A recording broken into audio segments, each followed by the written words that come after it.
13절 여호와께서 이와 같이 말씀하시되 다메섹의 서너 가지 죄로 말미암아 내가 그 벌을 돌이키지 아니하리니 이는 그들이 철 타작기로 타작하되 길르앗을 압박하였습니다.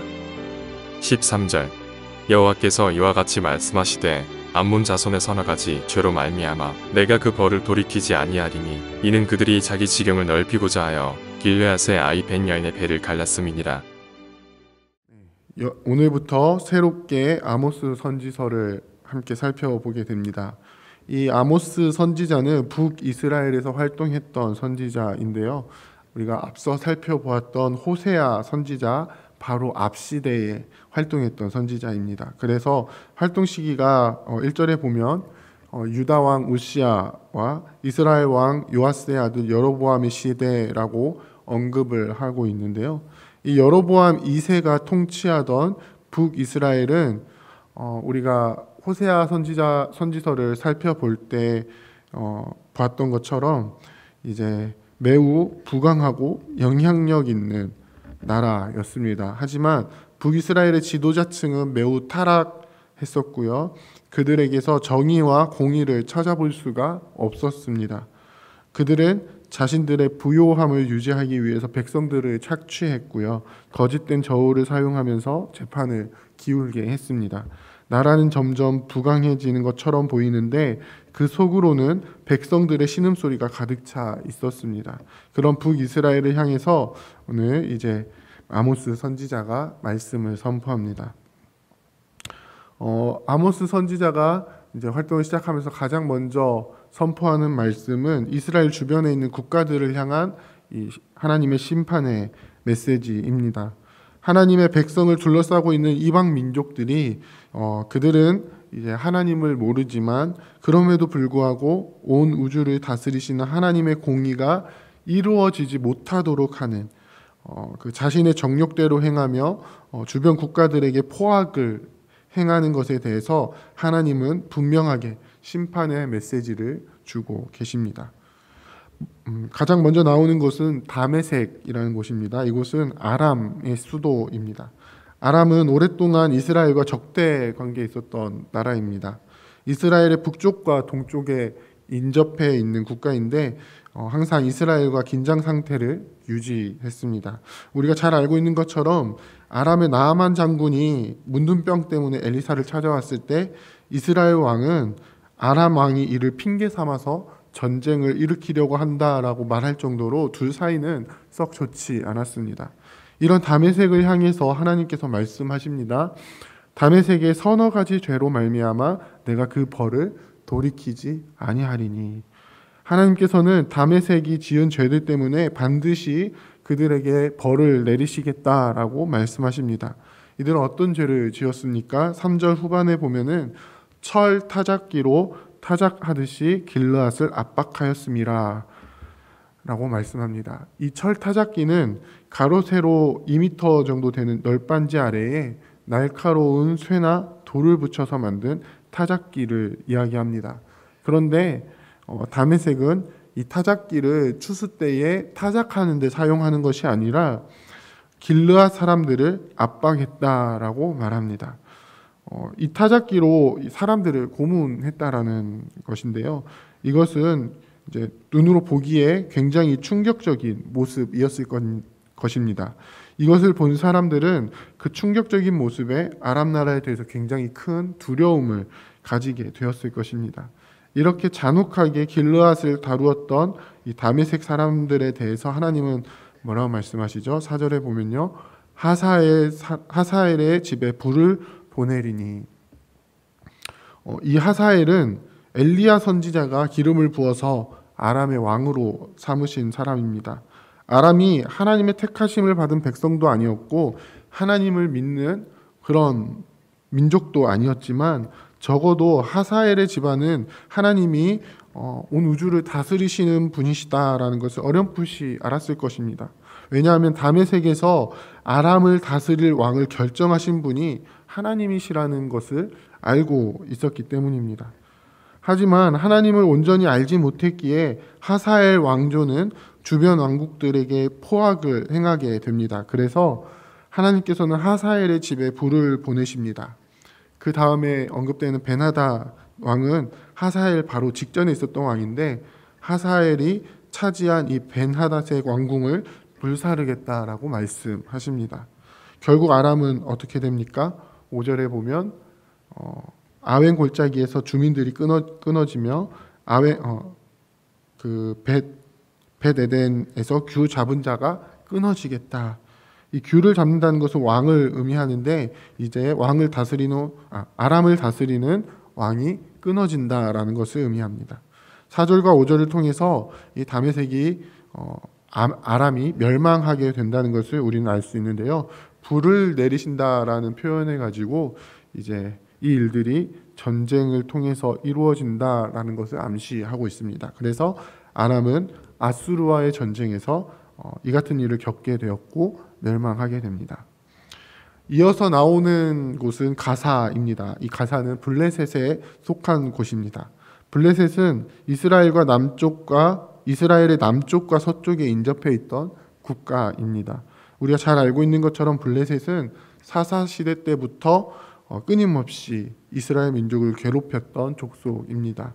하나님께서는 이 다메섹과 똑같은 표현을 써서 가사의 서너 가지 죄 때문에 벌을 돌이키지 않으시겠다라고 말씀합니다. 가사의 죄는 어떤 것이었습니까? 그것은 이 전쟁 중에 사로잡은 포로들을 에돔에 팔아버렸다는 것입니다. 블레셋은 전쟁을 통해서 사로잡은 이 전쟁 포로들을 잔혹하게 대했으며 그들을 에돔에 파는 것을 통해서 이득을 챙겼습니다. 이 세상의 모든 사람들은 하나님의 일반 은총 속에서 하나님의 섭리하심 속에서 살아가는데 그렇기에 하나님께서는 이 땅 가운데에 하나님의 정의가 이루어지기를 원하십니다. 그런데 블레셋은 하나님의 정의를 무너뜨리는 행동을 했던 것입니다. 그 결과는 무엇입니까? 가사뿐만 아니라 블레셋에서 유명한 성들이 다 언급되고 있습니다. 아스돗과 아스글론, 에그론을 치시고 그곳에서 다스리는 자를 끊을 것이다 라고 말씀합니다. 블레셋에 남아있는 모든 자들이 멸망하게 될 것입니다. 마찬가지로 전쟁을 통해서 예언에 해당하는 주민들이 다 죽게 되는데요. 아수르를 통해서 이루어지게 됩니다. 세 번째 국가는 어디입니까? 두로가 언급되고 있는데요. 이 두로는 선지서에 들어오고 나서 계속해서 등장하고 있는 나라입니다. 무역을 통해서 두로는 나라가 아니라 도시입니다. 무역을 통해서 그 세를 넓힌 도시입니다. 무역 세계에서 굉장히 영향력을 끼치고 있는 도시입니다. 아주 큰 영향력을 가지고 있습니다. 그런데 이 두로는 어떤 죄를 지었습니까? 형제의 계약을 기억하지 않고 사로잡은 자를 어떻게 했다고 합니까? 이 블레셋과 마찬가지로 에돔에 넘깁니다.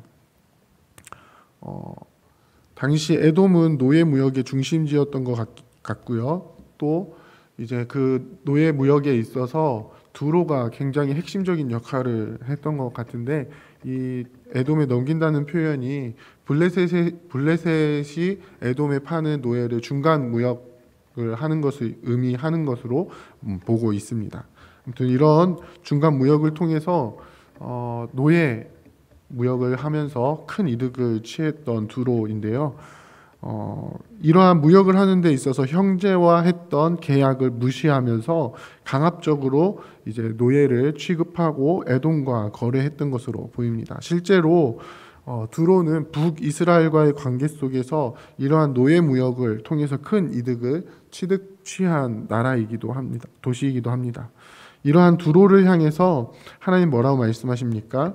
마찬가지로 불을 보내서 궁궐을 살을 것이다 라고 말씀합니다.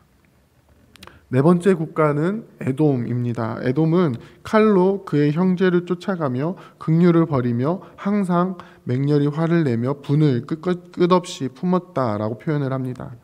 우리가 잘 알고 있는 것처럼 에돔은 에서의 후손입니다. 에서는 누구죠? 야곱의 쌍둥이 형이죠. 야곱과 에서는 계속해서 적대 관계 속에 있었습니다. 그 후손들도 마찬가지였는데요. 이스라엘 국가와 에돔은 계속해서 적대 관계 속에 지내게 됩니다. 그래서 에돔 나라는 끝없이 분을 품고 긍휼을 버리고 맹렬히 화를 냅니다. 형제국가요 또 혈연 관계에 있는 이스라엘이 적국의 침공을 받을 때에 도와주는 것이 아니라 칼을 들고 쫓아갑니다. 야곱과 에서의 관계에서 시작된 이 분노는 역사 속에서 항상 에돔보다 강한 국가로 존재했던 이스라엘을 향해서 맹렬하게 쏟아집니다. 그리고 그에 따른 잔인한 행동들이 지속적으로 나오게 됩니다. 그런 에돔에 대한 심판은 어떻게 기록이 되어 있죠? 역시 대만에 불이 임하고 보스라의 궁궐을 불사르게 됩니다. 역사 속에서는 아수르와 바벨론을 통해서 이루어지게 됩니다. 다음은 암몬 자손에게 심판을 말씀하십니다. 암몬의 죄악은 무엇입니까? 지경을 넓히기 위해서 길르앗의 아이벤 여인의 배를 갈랐다라고 말씀합니다. 어느 시대에나 전쟁이 일어났을 때 가장 피해를 보는 사람들은 여인들과 아이들이었습니다. 그들은 스스로 지킬 힘이 없었기 때문입니다. 그런데 암몬 자손들의 행동은 이 둘을 모두 포함하는, 어찌 보면 인생사에서 가장 연약한 시기를 보내고 있는 한 여인과 그 태중의 아이를 살해하는 모습으로 나타납니다. 하나님께서는 그들을 반드시 심판하실 것을 말씀하시는데, 마찬가지로 그들의 도시인 랍바성에 불이 임해서 궁궐을 사릅니다. 전쟁의 날에 외침과 회오리 바람의 날에 폭풍으로 그 일들을 하실 것입니다. 왕과 지도자들은 사로잡히게 됩니다. 하나님의 심판으로 멸망하게 될 것입니다. 이 역시 역사 속에서는 아수르와 바벨론을 통해서 이루어지게 됩니다. 사랑하는 부평교회 성도 여러분, 이스라엘을 둘러싸고 있는 이 이방 나라들을 향한 하나님의 심판을 보면서 우리는 어떻게 반응을 해야 하겠습니까? 하나님께서는 이 땅 가운데에 하나님의 정의와 공의가 온전히 나타나기를 원하십니다. 그것이 하나님을 믿는 백성이든 하나님을 모르는 백성이든 하나님께서 세워놓으신 일반적인 질서 안에서 이 땅의 모든 사람들이 하나님의 그 일반 은총 속에서 살아가기를 원하십니다. 그래서 이 땅 가운데 포악을 행하는 자들에게 하나님은 공의의 심판을 내리시는 것입니다. 우리가 앞으로 이 아모스 선지서를 계속해서 살펴나가겠지만 이 땅 가운데 하나님의 공의가 온전히 세워지게 하는 데에 하나님께서는 지대한 관심을 가지고 계십니다. 5장에 보면요, 오직 공법을 물같이 정의를 하수같이 흘릴지어다 라고 말씀하시면서 이 땅의 모든 곳에서 하나님의 정의와 공의가 이루어지기를 원하고 계십니다. 그리고 아모스 선지서에서 하나님의 심판의 내용이 이방 나라들 다음에 이스라엘을 향한 말씀이 이제 가장 마지막에 나오게 되는데요.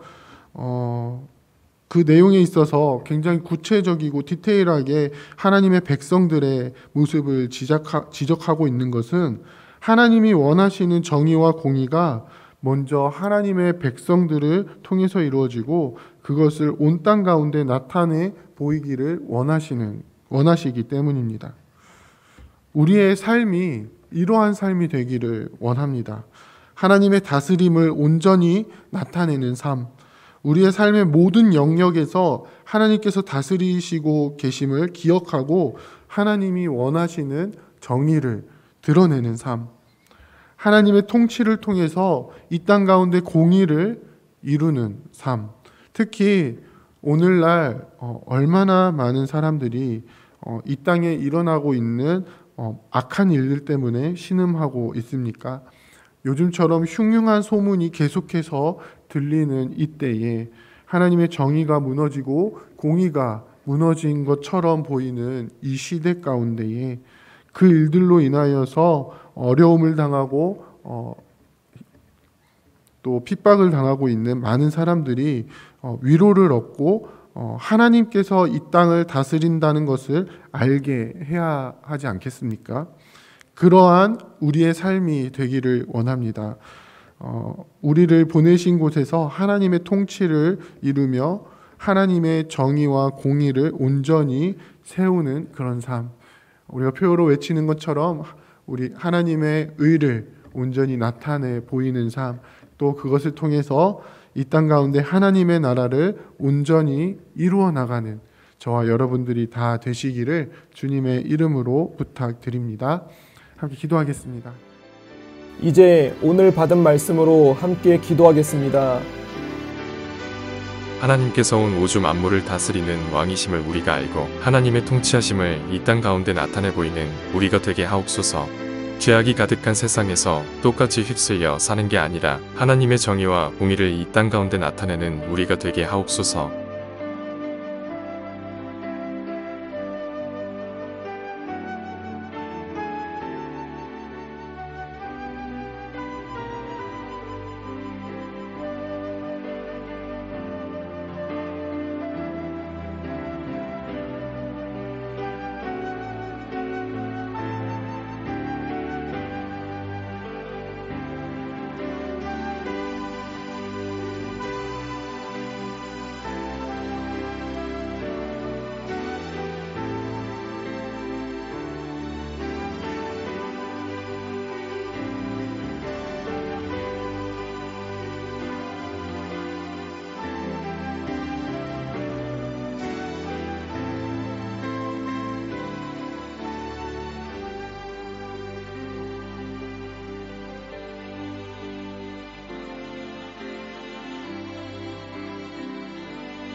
이제 개인의 기도 제목을 가지고 하나님 앞에 기도하시기 바랍니다.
수고하셨습니다. 오늘도 하나님의 인도하심 가운데 승리의 하루를 보내시는 우리 재건부평교회 모든 성도님들이 되시기를 주님의 이름으로 축복합니다.